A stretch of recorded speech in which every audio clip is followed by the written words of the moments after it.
Hi, hello, வணக்கம் and welcome to tape recorder my dear friends. So இன்னைக்கு வீடியோவில் என்ன பார்க்க போகிறோம் அப்படின்னு பார்த்தீங்கன்னா, நிறைய ஸ்டூடெண்ட்ஸ் எனது பார்வையில் எதிர்கால இந்தியா அப்படிங்கிற இந்த ஒரு கட்டுரையை நிறைய பேருமே இதை பார்த்துட்டு இருக்கீங்க. ஸோ அது தேங்க்ஸ் சொல்லி நிறைய பேர் சொல்லியிருக்கீங்க. ஸோ ரொம்ப ரொம்ப தேங்க்யூ. உங்களுக்கு எல்லாம் யூஸ்ஃபுல்லாக இருக்குது அப்படின்னு நினைக்கும்பொழுது ரொம்ப சந்தோஷமாக இருக்குது. அதே மாதிரி இப்போ எனது பார்வையில் எதிர்கால இந்தியா அப்படிங்கிற இதே தலைப்பில் ஒரு பேச்சு போட்டிக்கு வேணும் அப்படின்னும் கேட்டிருக்கீங்க. ஸோ அதனால தான் இந்த ஒரு வீடியோ போட்டிருக்கேன். ஸோ ஹேண்ட் ரைட்டிங்கை பற்றி கொஞ்சம் பார்க்காதீங்க, எப்போ இருக்கிற மாதிரி இப்போ இருக்காது, கொஞ்சம் அவசரத்தில் எழுதுனேன், அதனால கொஞ்சம் அட்ஜஸ்ட் பண்ணிக்கோங்க. ஸோ இதை ஒரு பேச்சு போட்டி அப்படிங்கிறதுனால, அதுவும் இந்தியாவை பற்றி பேச போகிறோம் இல்லையா, அதனால ஒரு பவர்ஃபுல்லாக இருக்கணும் எப்போவுமே. இந்தியாவை பற்றி நானுமே என்னோட ஸ்கூல் டேஸ் காலேஜ்லலாம் அப்படி பேசியிருக்கேன்.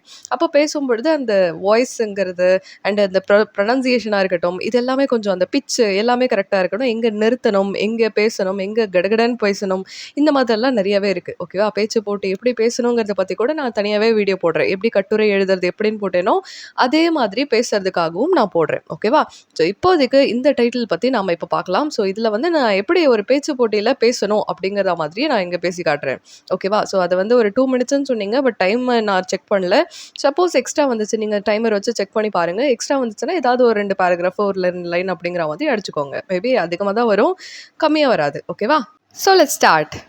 வீருடை செம்மொழி தமிழ்மொழி உலகம் வேரூன்றிய நாள் முதல் உயிர்மொழியான எனது தமிழ் அன்னைக்கு எனது முதற்கண் வணக்கத்தையும், அத்தமிழ் தாயின் வளர்ச்சியை தனது மூச்சாக கொண்டு வீற்றிருக்கின்ற ஆசான்களுக்கும் மற்றும் எனது தோழர் தோழியர்களுக்கும் எனது சிரம் தாழ்ந்த வணக்கங்களை தெரிவித்துக் கொண்டு எனது உரையை தொடங்குகின்றேன். வளர்ந்த நாடு, வளரும் நாடான எனது இந்திய நாடு வரலாற்றில் தொன்மை மிக்கது, வளர்ச்சியில் முன்தோன்றும் நாடாக மாறிக்கொண்டிருக்கின்றது. இந்தியாவின் எதிர்காலம் எனது பார்வையில் எப்படி இருக்கும் என்பது குறித்து எனது பார்வையில் எதிர்கால இந்தியா என்ற தலைப்பில் உரையாட வந்துள்ளேன். எதிர்கால இந்தியா என்பது அறிவியல், ஆன்மீகம், சிந்தனைகள், சுதந்திரம், சகோதரத்துவம் ஆகிய அனைத்திலும் தலை சிறந்து விளங்கும் என்பதில் ஐயமில்லை.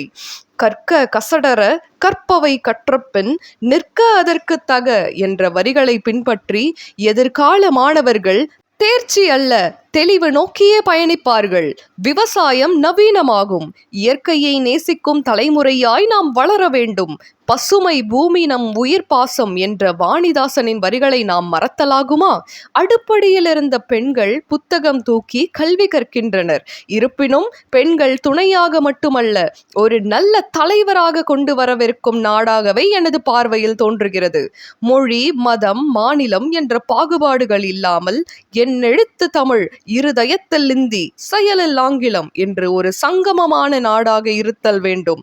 இணையறிந்த கல்வி இனிதல்லவா? எனவே அறிவும் ஆன்மீகமும் இசைந்த அமைதியான தேசமே நமது இந்தியா. அதன் தூண்களாக இன்றைய இளைஞர்களும் என்றும் வீழாமல் பார்த்து கொள்ள ஆன்றோர் சான்றோர் என்னை போன்றோர்களும் இருக்கும் வரையில் நமது நாடு அனைத்திலும் வளர்ச்சியடைவதை எவராலும் தடுக்க முடியாது என்று கூறி வாய்ப்பளித்தமைக்கு நன்றி கூறி விடைபெறுகிறேன். நன்றி, வணக்கம். வாழ்க இந்திய மக்கள், வளர்க நமது தேசத்தின் பெருமை. அவ்வளோதான். ஓகேவா, இதே மாதிரியே நீங்களும் படிச்சுட்டு அப்படியே மெமரி பண்ணிவிட்டு உங்களுடைய ஐஸ் எக்ஸ்பிரஷன், அந்த கண்ணு இருக்கு இல்லையா, அது யார் யாரை பார்க்குது அந்த மாதிரி நீங்கள் ஜட்ஜஸ் கொஞ்சம் நேரம் பார்க்கணும், அப்புறம் ஆடியன்ஸ் கொஞ்சம் நேரம், அதாவது ஸ்டூடெண்ட்ஸ் கொஞ்சம் நேரம் பார்க்கணும். அந்த மாதிரி அந்த எல்லாருக்குமே பார்க்குற மாதிரி கண்ணு. ஒன்று மேலே பார்த்துட்டே பேசுவாங்க, இல்லைன்னா தரையை பார்த்துட்டே, இல்லைன்னா ஒருத்தவங்களை மட்டுமே ஃபோக்கஸ் பண்ணி பேசுறது, இல்லை ஜட்ஜஸ் மட்டுமே ஃபோக்கஸ் பண்ணி பேசுறது, இந்த மாதிரிலாம் இருக்கக்கூடாது. எல்லாருக்குமே ஈக்குவலான இம்பார்ட்டன்ஸ் கொடுக்குற மாதிரி உங்களோட ஸ்பீச் இருக்கணும். ஓகேவா, இதே மாதிரி தான் இங்கிலீஷ் ஸ்பீச்சுக்கும். ஓகேவா, அது ரெண்டுத்துக்குமே எதுவுமே இல்லை. அண்ட் கை கட்டிக்கிட்டே சும்மா கை கட்டிக்கிட்டே சொல்லக்கூடாது. ஒரு கையை நல்ல ஒரு போல்டாக அசைச்சு கரெக்டாக சொல்லணும். ஓகேவா, உங்களுடைய கண்ணு எல்லாரையும் பார்க்கணும், அந்த ஒரு ஃபிட்னஸ் இருக்கணும். ஓகே, அவங்க பேசுறதுல உங்கள் பாடிங்கிறது ஸ்ட்ரைட்டாக இருந்துட்டு அதை அழகாக சொன்னீங்கன்னா அவ்வளோதான், முடிஞ்சு போச்சு. ஓகேவா, சப்போஸ் மறந்துட்டீங்கன்னாலும் உங்களுக்கு நடுவில் என்ன தோணுது, இந்தியாவை பற்றி தானே பேச போகிறீங்க, வருங்காலத்தில் எப்படியெல்லாம் இருக்க போகுது அப்படிங்கிற மாதிரி ஒரு ஐடியா, அதை வச்சு நீங்கள் அப்படியே பேசிக்க வேண்டியதான். ஓகேவா, ரைட். உங்களுக்கு இந்த வீடியோ யூஸ்ஃபுல்லாக இருந்திருக்கும் அப்படின்னு நினைக்கிறேன். வேறு எந்த ஒரு வீடியோ வேணும்னாலும் எனக்கு மறக்காமல் கமெண்ட்டில் சொல்லுங்கள்.